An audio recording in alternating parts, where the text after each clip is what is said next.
सुप्रभात प्यारे विद्यार्थियों। चलिए तो आज हम कक्षा छठी का हिंदी व्याकरण पाठ 3 संधि पढ़ेंगे।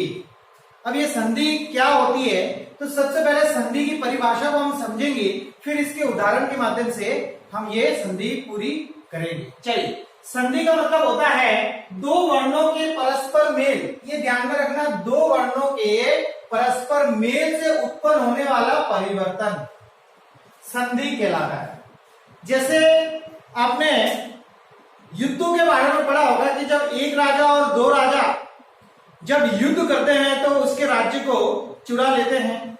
लेकिन कई बार हमने ये भी पढ़ा है कि जब युद्ध होता है तो उससे पहले कुछ जो डरा हुआ राजा है वह पहले वाले राजा जो जीतने वाला है उससे संधि कर लेता है। संधि का मतलब क्या हुआ? मित्रता करना, है ना, जोड़ना, अपने आप को अपने राज्य को बचाने के लिए वह इससे मित्रता करता है, संधि करता है, जिसे हम संधि कहते हैं। वैसे ही हिंदी के अंदर अलग है, सेम है, लेकिन ये थोड़ा सा मिलता जुलता है। इसलिए उदाहरण के माध्यम से मैंने आपको बताया कि संधि जो है दो वर्णों के परस्पर मेल से जो नया शब्द बनता है या परिवर्तन होने वाला जी संधि कहते हैं। तो इसकी कंप्लीट पूरी परिभाषा देखें तो दो वर्णों के परस्पर मेल से उत्पन्न होने वाला परिवर्तन या बदलाव ही संधि कहलाता है। अब अगर हम उदाहरण देखेंगे तो संधि का मतलब क्या हुआ?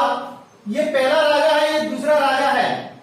जब दूसरा राजा इससे मित्रता कर लेता है तो दोनों एक बन जाते, दोनों एक हो जाते हैं। कहने का मतलब है जैसे विद्या है ना, विद्या और आलय विद्यालय, तो इसको जब इन दो वर्णों को जोड़कर हमारा जो है ये एक पूरा का पूरा जो शब्द बना है ना, जब दो वर्णों को मिलाकर एक पूरा का पूरा शब्द बना या उस वर्णों में परिवर्तन आया, इन दोनों को जोड़ने पर इन दोनों के मेल से होने वाला परिवर्तन ही संधि कहलाता है। तो विद्या प्लस आलय विद्यालय, हिम प्लस आलय हिमालय, जैसे ये लिखा हुआ है हिम प्लस आलय तो हिमालय, शिष्ट प्लस आचार शिष्टाचार। तो हमने देखा कि किस प्रकार से संधि के अंदर दो वर्णों के मेल से जो है एक नया जो है शब्द बन जाता है, ठीक है ना, दो वर्णों के मेल से होने वाला परिवर्तन, ठीक है ना, या एक शब्द बनना ही जो है संधि कहलाता है।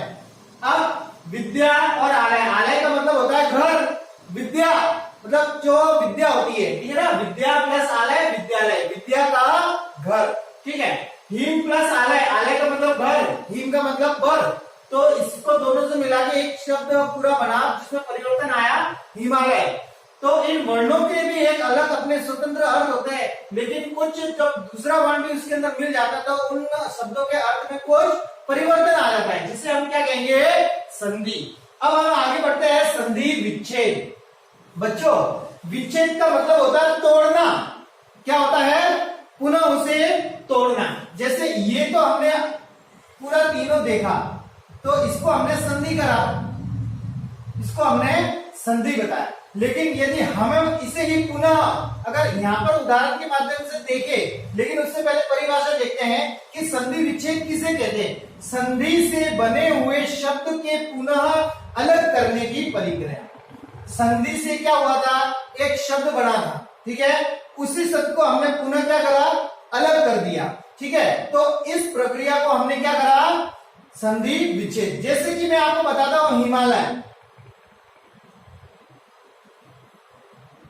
कभी कभार प्रश्न आता है कि हिमालय का संधि विच्छेद कीजिए, तो हिमालय को हम जो है संधि विच्छेद करेंगे तो क्या होगा? हिम प्लस आलय, तो ये हो गया हमारा हिमालय का संधि विच्छेद। मतलब अगर हमें इन दो वर्णों का मेल अगर हम करते हैं तो हिमालय बनता है, जिसे हम संधि कहेंगे। लेकिन जो संधि से बना हुआ शब्द है उसको हम पुनः तोड़ने वाली प्रक्रिया या उससे हम अलग करके लिखते हैं, तो इस प्रक्रिया को संधि विच्छेद कहेंगे, ठीक है। तो ये हमारे कुछ शब्द थे, हिम प्लस आलय हिमालय, ठीक है। वैसे ही शिष्टाचार को तोड़ते हैं हम, पुनः मैं उसी को ही तोड़ के बता रहा हूं शब्दों को। जैसे शिष्टाचार, ठीक है, तो इसका क्या होगा? मेरे को संधि विच्छेद करना है, तो शिष्ट प्लस आचार, ठीक है ना, शिष्ट प्लस आचार। तो ये हमारा हुआ संधि विच्छेद। संधि विच्छेद, विच्छेद का मतलब होता है तोड़ना, ठीक है। इसको प्लस में दो वर्ण जो मिले हुए शब्द हैं उनको तोड़कर पुनः हमें एक साथ न लिखकर पुनः उसे तोड़ना है। एक साथ वाले शब्द है उनको तोड़ के ही लिखना विच्छेद कहलाता है, तोड़ना, ठीक है ना। तो इस प्रकार से संधि विच्छेद का मतलब हुआ संधि से बने हुए शब्द के पुनः अलग करने की प्रक्रिया को हम संधि विच्छेद करेंगे। अब देखिए संधि के भेद अगर हम देखते हैं कि संधि कितने प्रकार की होती है, तो संधि जो है स्वर संधि, व्यंजन संधि, तीसरा है विसर्ग संधि। तो इसको हम अगले पार्ट में पढ़ेंगे। थोड़ा सा और मैं आपको बताना चाहूंगा। कभी कभार हमारे मन में आता है कि सर ये विद्यालय शब्द कैसे बन गया, तो अभी मैं आपको पुनः यहाँ पर थोड़ा सा ध्यान देना, एक सूत्र के आपको मैं बताना चाहूंगा। जैसे मैथ्स में होता है वैसे यहाँ पर देखेंगे विदया, ठीक है, प्लस आलय, विद्या प्लस आलय। तो इसके अंदर हमको अगर संधि इसकी बनानी है, संधि करना है इसको, तो इसको संधि करने से पहले हमको कैसे देखेंगे कि ये वर्ड पूरा का पूरा एक बन रहा है, ये शब्द पूरा एक बन रहा है। तो इसका जो पहला वर्ण है उसका हम अंतिम वर्ण देखेंगे और दूसरा वर्ण का पहला वर्ण, इसका अंतिम वर्ण लास्ट वाला वर्ण देखेंगे और इसका पहला देखेंगे। तो या में हमारे स्वरों के अंदर एक मात्रा आ रही है, या आ की मात्रा है हमें बता रहा है।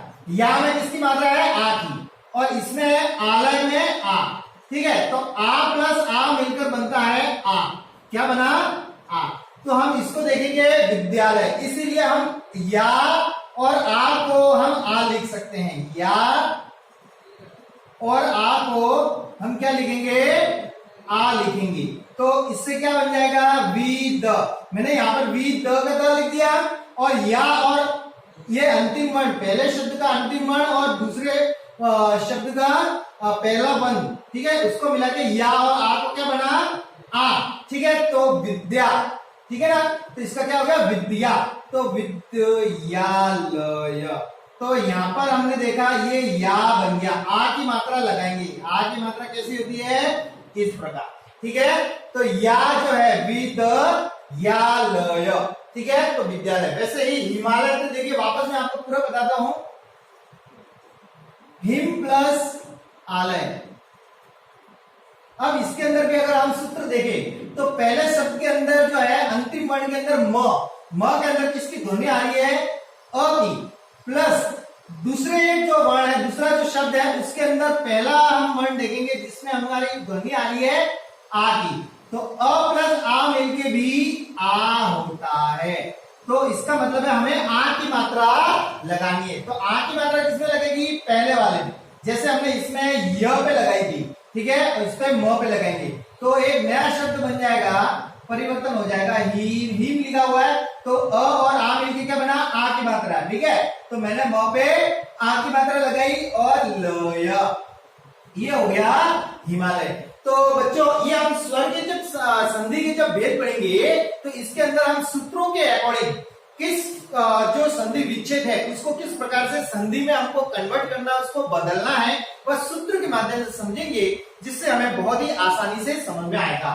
तो ये बच्चों पार्ट 5 था। अगला वीडियो जो है वो पार्ट 2 करके आएगा, जिसमें हम उसमें और भी विस्तार से पढ़ेंगे। तो आशा है आपको ये संधि जो है बहुत ही अच्छी तरह से समझ में आई होगी। धन्यवाद।